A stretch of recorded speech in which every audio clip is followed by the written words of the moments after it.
আম্বিয়া সুন্নাল উলামা সুন্নাশ শুহাদা।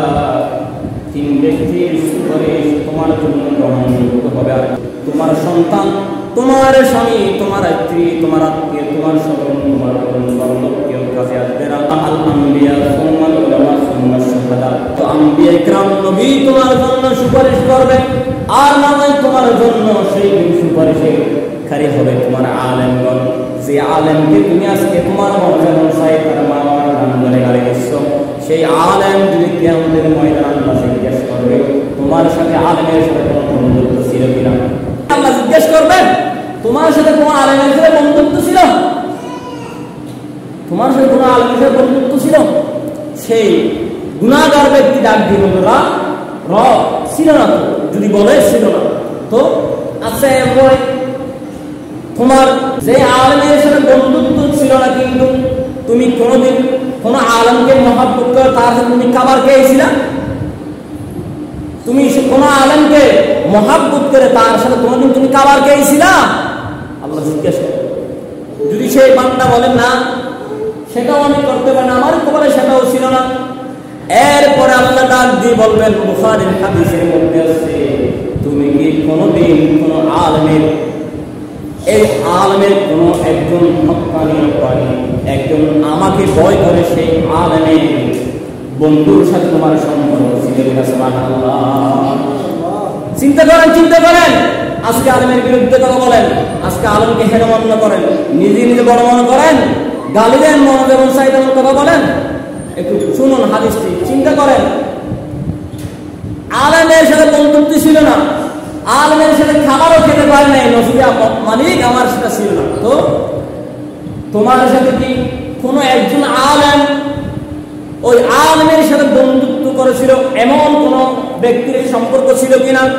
রব সেই কথা জিজ্ঞেস করার পরে ওই ব্যক্তি যদি বলে একজন আলেম ছিল, সেই আলেমের সাথে বন্ধুত্ব করেছিল এমন একজন ব্যক্তির সাথে আমার সম্পর্ক ছিল, তখন আল্লাহ বলবেন ওই আলেমের বন্ধুর সাথে সম্পর্ক রাখার কারণে বান্দা তোমাকে আমি আজকে মাফ করে দিলাম, তুমি জান্নাতে চলে যাও। সুবহানাল্লাহ।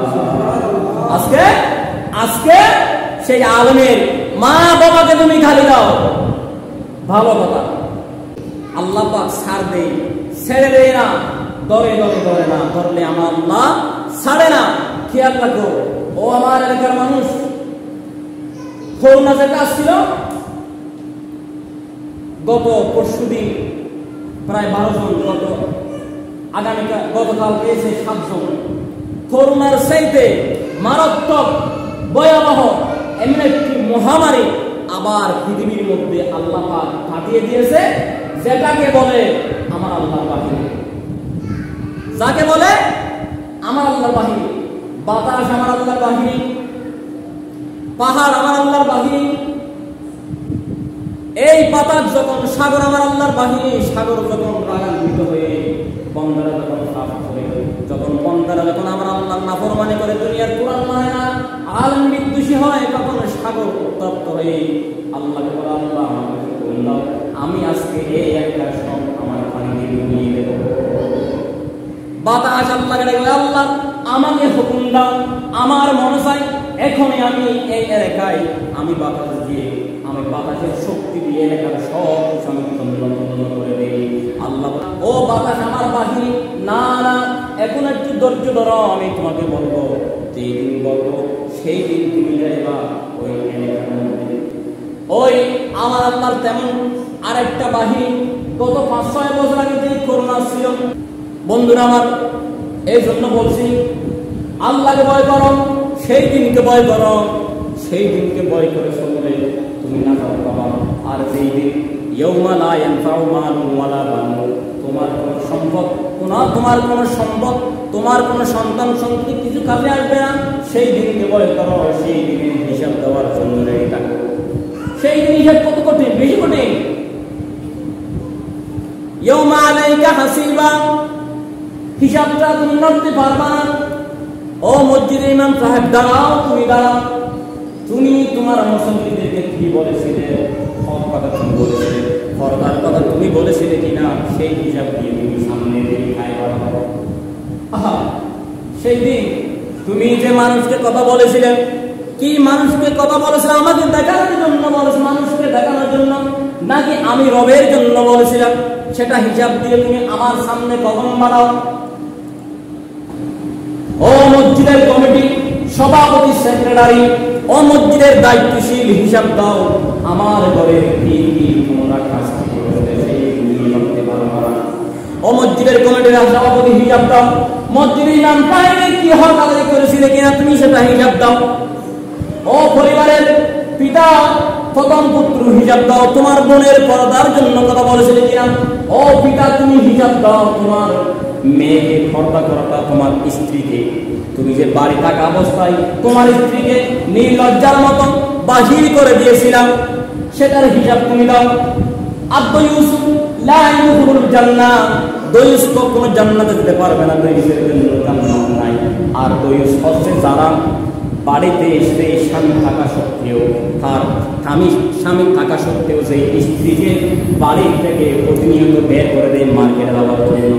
যাও মার্কেট করে নিয়ে আসো।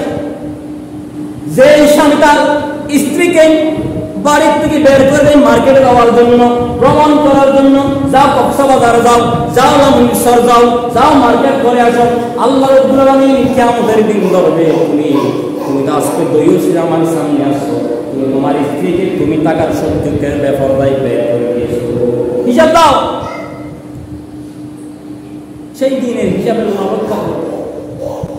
আজকে যেই মালকে নিয়ে তুমি, যেই মালের সম্পত্তি তোমার বেশি মহাব্বত নিয়ে তুমি খরিদার মধ্যে বেঁধে রাখছো, সেটার হিসাব তুমি দাও।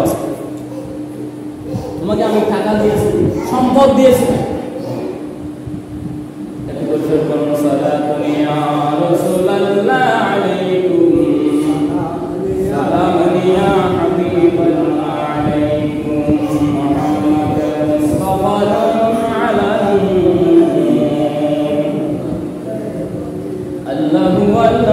তুমি জানলে জানালু শেষ করা তো যায় না গে তোমার গুণগান।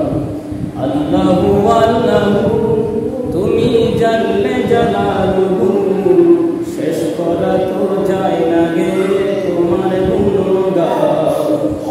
শিশু মুসা নবীর যখন দুশ্মনেরই ডরে চিন্দুকে বরিয়া দিলেন বাসায় সাগরে, প্রাণে ছিল জাহার ভয় সেটাই পেল সে আশ্রয়, প্রাণে ছিল জাহার ভয় সেটাই পেল সে আশ্রয়।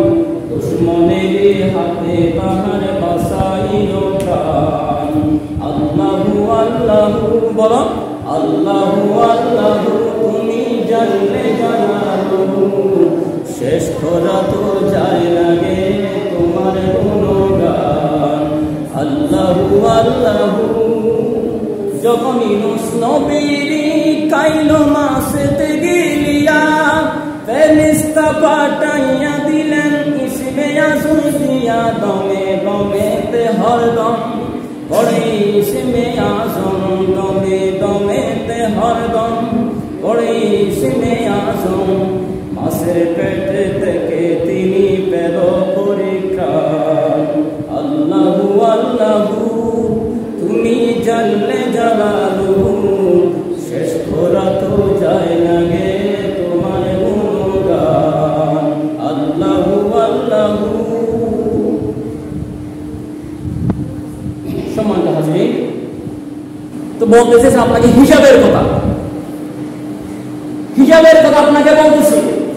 যেই দিন ইয়াউমা লা ইয়ানফাউ মালু ওয়ালা বানুন ইল্লা বিকলবিন আতাল্লাহু বিকলবিন সালিম, সেই দিন আপনার হিসাব দেওয়ার জন্য আপনি কখনো সম্ভব হবেন না। কত কঠিন হবে সেই দিন। আজকে মন যেমন চাই তেমন করে। আমি আমার দেশের মধ্যে, আমার বাংলাদেশে, এটা মুসলিম রাষ্ট্র বললো, ইসলাম রাষ্ট্র বললো, কিছু বলা যায় না। এটা মুসলিম রাষ্ট্র বলা হবে না, ইসলাম রাষ্ট্র বলা হবে না। আমি ছোট্ট একেবারে বাংলাদেশের নয়, সারা বিশ্বের সর্বশ্রেষ্ঠ নগণ্য একজন মানুষ হিসেবে আমি নগণ্য গোলাম হিসেবে হুজুর হিসেবে বলছি। সব মুয়াজ্জিন, ইমাম, খতিব, আলেম থেকে আমি সব জায়গায় ছোট্ট মানুষ আপনাকে বলছি, এই বাংলাদেশটা আমি দেখি মুসলিম রাষ্ট্র নয়, ইসলাম রাষ্ট্র নয়। কেন? যারা সেকুলারিজম, নাস্তিক, তারা নাস্তিক বলে পরিচয় দেয়। তারা বলে আমরা নাস্তিক, আল্লাহকে মানি না। যারা হিন্দু তারা বলে আমরা হিন্দু ধর্ম, আমরা বাস পূজা করি, গাছ পূজা করি। যারা খ্রিস্টান তারা বলে আমি যীশু খ্রিস্টকে পূজা করি। আর কিন্তু আমি হলাম মুসলমান, মুসলমান আমি। কিন্তু মুসলমান নাম যদি হয়ে থাকে, আল্লাহ কি বলছেন? ওয়ালা তামুতুন্না ইল্লা ওয়া আনতুম মুসলিমুন। তুমি যদি মুসলমান হও, তুমি পরিপূর্ণ মুসলমান হও। ইল্লা ওয়া আনতুম মুসলিমুন, আমার কাছে পরিপূর্ণ মুসলমান না হয়ে আসে। তো আমি বলতেছি, কেন পরিপূর্ণ মুসলমান না হলে তাকে মুসলমান বলা যায় না? কেন? যদি আমি নামাজ পড়ি, নামাজের মতো নামাজ আমাকে পড়তে হবে। কে করবেন? আল্লাহকে আমাকে জবাব দিতে হবে। এই মসজিদের খতিবগিরি করাটা আমার জন্য ফরজ নয়, কিন্তু আমার জন্য আপনাকে হক কথা বলা ফরজ। আমার জন্য আপনাকে হক কথা বলাটাই ফরজ। এই জন্য বলছি, যদি নামাজ পড়েন, এই যে দেখেন যারা নামাজ পড়ে না, ইহুদি, খ্রিস্টান, সারমা, বৌদ্ধ, মারমা, গারো, যত উপজাতি আছে তারা তো বলে আমরা মুশরিক, আমরা মুশরিক।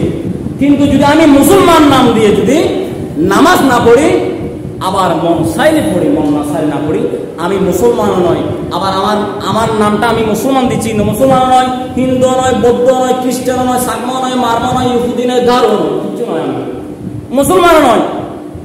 বিশ্বাস করেন, আল্লাহর কসম করে বলছে, এটা হাদিসের কথা, বিশ্বাস করেন। আমি কি? আমি নিজেও জানি না। নামাজ মন চাইলে পড়লাম, মন না চাইলে না পড়লাম, আবার এটা আবার বেনামাজি যে আরো মারত, আরো মারত।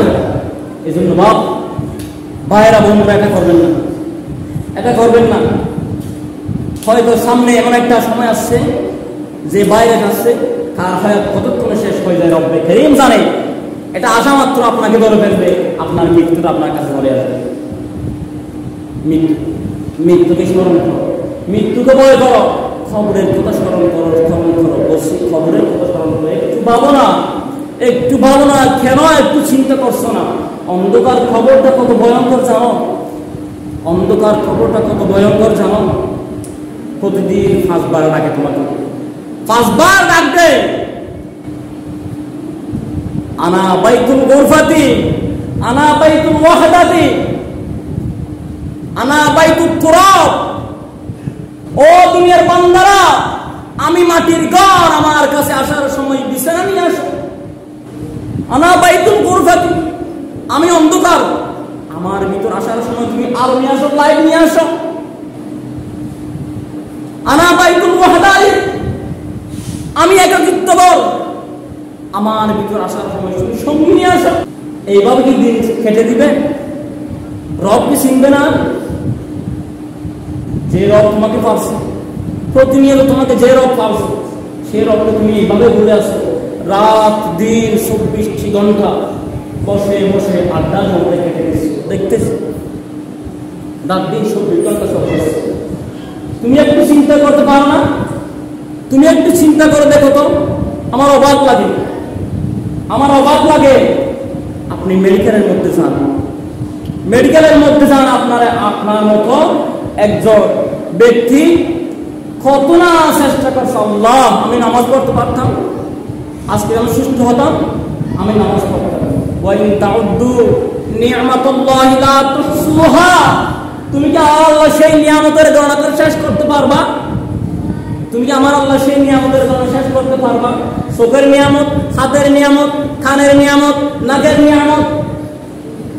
আমার মা বৃদ্ধ হয়ে গেছে, দূর থেকে ডাকলে শুনে না, কেউ আজান দিলে শুনে না। আমার মায়ের কথা বলছে, কোনো মৌলানা ওয়াজ করলে শুনে না। তো আমাকে বলছে, বাবা আমি আগে ইউটিউবে ঢুকলে তোর কথাগুলো আমি শুনতাম, আমার বাবা এখন আমি শুনতে পারি না। সেই নিয়ামতটা তোমার কাছে এখনো আছে, যে সুখ করিয়ে তুমি সব দেখছ, সেই সুখ এখন আছে।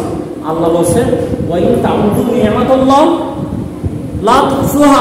বান্দা, আমি যে নিয়ামত তোমাদেরকে দিলাম, যে নিয়ামত দিলাম, এই নিয়ামত তুমি গণতে বসো তো। তুমি একটা খাতা কলম নিয়ে গণতে বসো, আমার সেই নিয়ামতের কথা তুমি শেষ করতে পারবা? বরং সে পারবে না।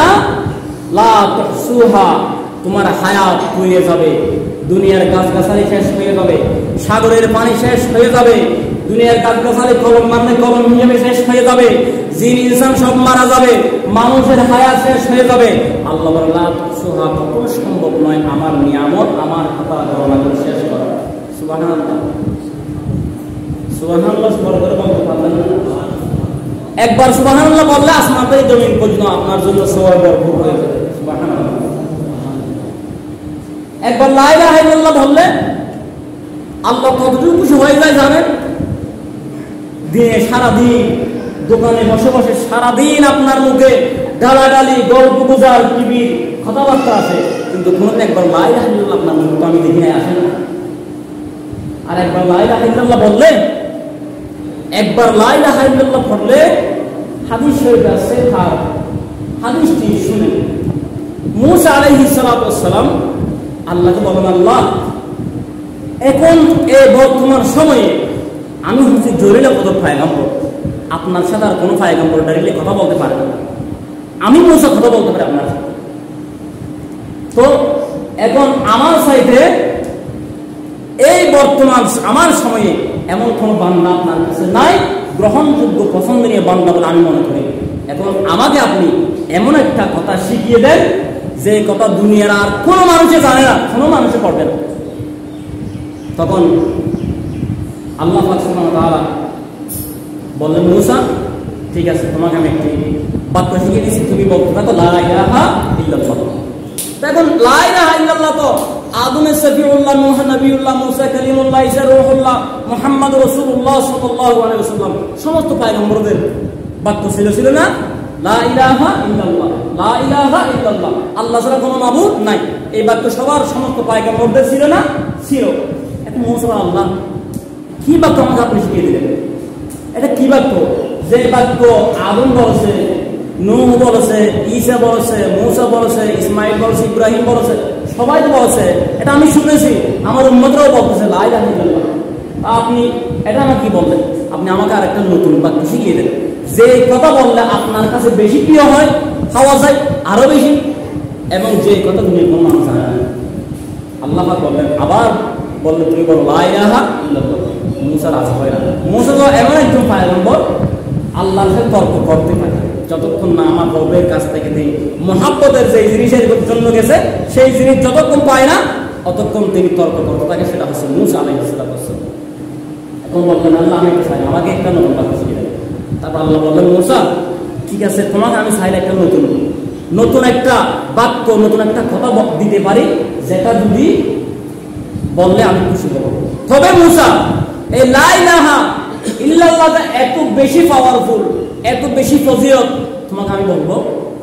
আল্লাহ স্বয়ং বলছেন, মূসা তাহলে শুনুন, ও মূসা আমার লা ইলাহা ইল্লাল্লাহ এক পাল্লায় তুমি ওজনের জন্য রাখবে, আর 7 আসমান 7 জমিন দুনিয়ার সব কিছু জান্নাত জাহান্নাম আমি আল্লাহ রাব্বুল আলামিন ব্যতীত আমি মানুষ সহ আমি যা সৃষ্টি করেছি 18,000 মখলুকাত সহ, অর্থাৎ আমি আল্লাহ ছাড়া আমি আল্লাহ কোন ফায়াকুন বলে বানাইছি সব কিছু যদি এক পাল্লার মধ্যে রাখো, ও মূসা আমার লা ইলাহা ইল্লাল্লাহ পাল্লাটা বাইরে রাখবে। সুবহানাল্লাহ, সুবহানাল্লাহ। ও মূসা আমি তাই সময় শিখে দিতে পারি, কিন্তু তোমাকে যে বাক্য আমি শিখাই দেবো সেই বাক্য, এই বাক্য সেই মোটাও শক্তিশালী নয়, মোটাও এই বাক্য সেটা পাওয়ারফুল নয়, সেই জন্য তোমাকে আমি বারবার বলছি তুমি বলো লা ইলাহা ইল্লাল্লাহ। সবাই বলে লা ইলাহা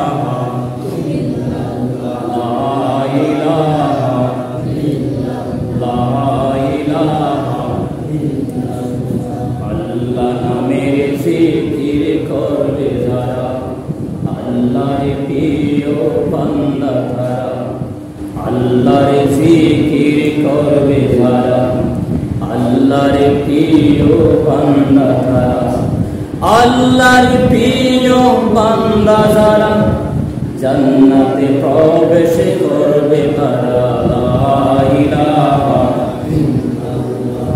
লা ইলাহা লা ইলাহা লা ইলাহা ইল্লাল্লাহ মুহাম্মাদুর রাসূলুল্লাহ সাল্লাল্লাহু আলাইহি ওয়াসাল্লাম। এজন্য হাঁটতে বসতে শুধু ফেলে ঘুমাতে ঘুমাতে করতে করতে ঘুমিয়ে যাবে লা ইলাহা ইল্লাল্লাহ। যদি ওদের শেষ বেলা যাক সব বেলা থাক।